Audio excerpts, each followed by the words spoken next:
Hello Vogue, c'est Juliette. Aujourd'hui, on se retrouve dans ma salle de bain et je vous partage mes essentiels skincare et make-up que j'utilise au quotidien. Les boucles sans chaleur, ça a été une vraie découverte pour moi. Donc quand j'ai un peu le temps la veille et que je vais avoir des jolis cheveux, des jolies boucles le lendemain, j'utilise mes petits rouleaux. Je me suis rendu compte que plus vous démêliez vos cheveux et plus vous sépariez les mèches avant de les enrouler sur les rouleaux, plus vos boucles étaient définies. Le résultat est impressionnant dès qu'on enlève les rouleaux. Par contre, j'aime bien avoir des boucles qui sont un peu plus légères et moins définies, donc je passe toujours un petit coup de peigne dedans. J'utilise un peigne avec des gros picots pour pas casser les boucles non plus, mais quand même bien les démêler. Et pour hydrater vos boucles, avoir des cheveux brillants, j'utilise une petite huile à cheveux. Alors celle que j'utilise dans la vidéo n'est clairement pas ma préférée, mais je retrouvais pas la mienne. En ce moment, j'utilise celle de chez Myriam K, qui est honnêtement incroyable. En plus de sentir super bon, elle vient hydrater vos cheveux sans les alourdir. Honnêtement, ça demande juste 2 minutes d'effort la veille avant d'aller dormir et vous avez un vrai brushing avec des belles boucles qui durent toute la journée. Une fois les cheveux prêts, je passe à la skincare. Pour moi, une bonne skincare égale bonne hydratation égale bonne tenue du make-up toute la journée. Je commence mon make-up avec le Glazing Milk de chez Rhode, qui est absolument un indispensable maintenant. J'utilisais beaucoup de toner avec une formulation beaucoup plus aqueuse et là, la texture sous forme de lait vient vraiment hydrater ma peau en profondeur et faire tenir le make-up toute la journée. C'est beaucoup plus crémeux et ça vient vraiment limiter le tiraillement de ma peau après la douche. Ensuite, j'applique mon sérum. En ce moment, j'utilise celui de chez Kane, une marque coréenne. C'est un sérum à base de chaga, donc un champignon, et de collagène. Donc ça vient vraiment repulper votre peau, hydrater votre peau et la rendre plus rebondie. Encore une fois, je trouve que c'est une texture un petit peu plutôt laiteuse, donc sous forme d'un lait et pas du tout aqueuse.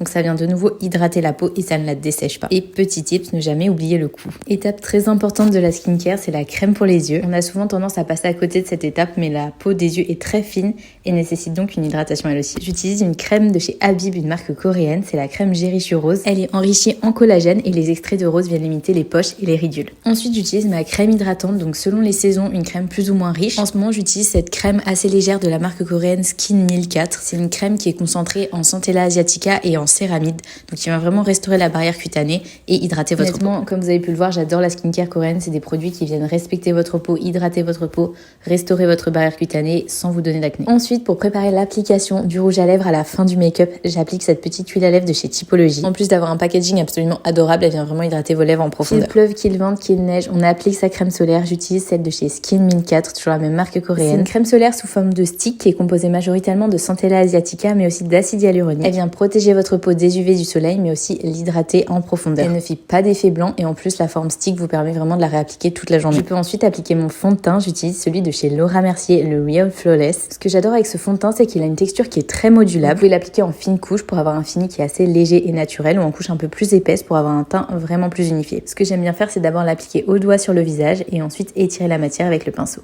La matière se travaille vraiment très bien, comme vous voyez, elle s'étire toute seule sous le pinceau. Et ça vient masquer toutes les petites imperfections. Et ce que j'adore, c'est que vraiment, il n'a pas du tout un fini sec, il a quand même un fini très glowy, très hydratant. Vous ne sentez vraiment pas votre peau qui vous tiraille au cours de la journée. Ensuite, on passe à l'anti-cerne. En ce moment, j'utilise celui de chez Tarte Cosmetics. J'utilise le Shape Taste. J'en applique pas beaucoup, mais j'en applique vraiment sur les points où je vais apporter de la lumière ou un petit peu de couvrance.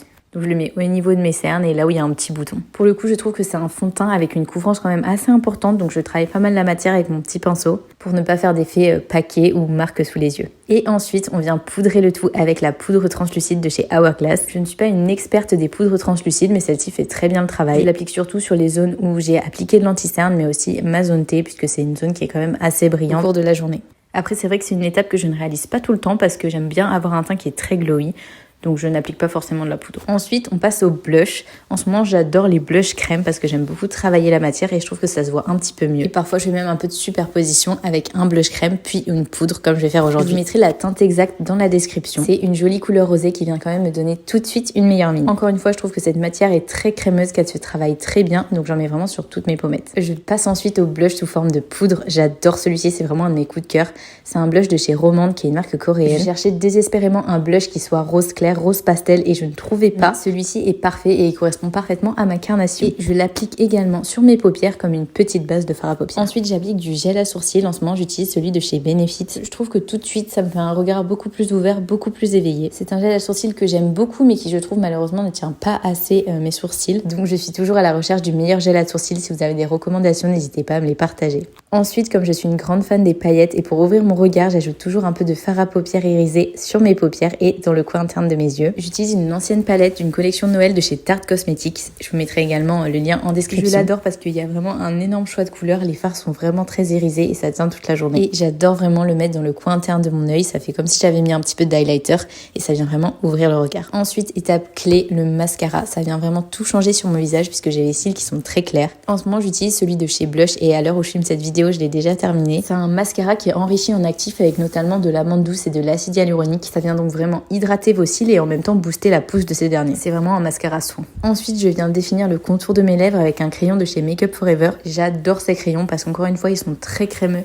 La matière s'applique super facilement, vous pouvez la travailler. Et pour avoir des lèvres qui sont bien glowy, plumpy, bien hydratées, j'applique l'huile à lèvres teintée de chez Typology. C'est une des couleurs les plus foncées, mais je trouve que ça rend vraiment très joli dans les jours d'hiver et d'automne. Pour finir ce make-up, j'ajoute un petit peu d'highlighter sur mon nez, sur mes pommettes. Comme je vous ai dit précédemment, je suis une grande fan des teints qui sont très glowy, donc je n'hésite pas à doser l'highlighter. Et voilà le make-up final. J'adore faire des make-up qui sont frais, qui sont naturels, qui mettent en avant les traits de mon visage. Je vous mettrai en description le lien de tous les produits que j'ai utilisés et n'hésitez pas à me dire en commentaire si vous voulez voir plus de vidéos comme celle-ci.